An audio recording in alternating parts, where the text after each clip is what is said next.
के धीरे ससल जाने के दुख सजल सब यारी तू हाथ के मल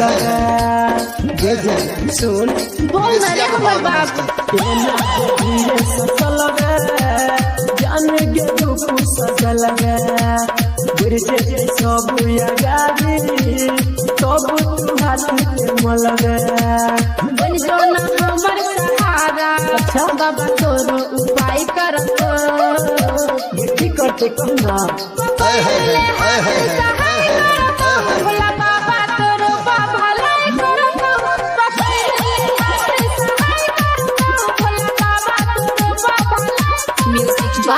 डीजे अर्जुन बरसाई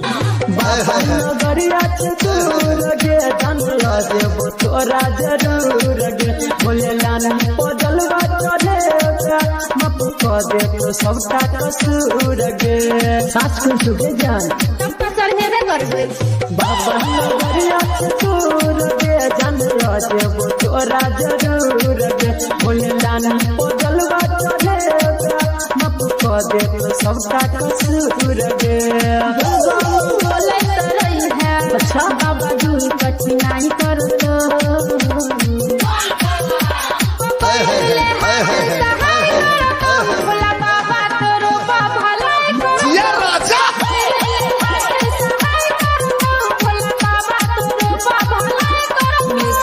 डीजे अर्जुन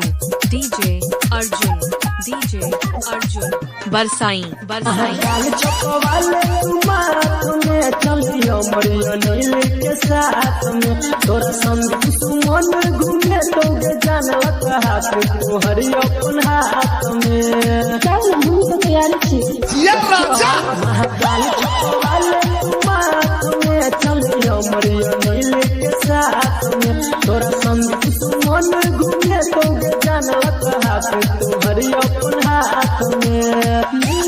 बाबा तोरा कहियो ने जुदाई कर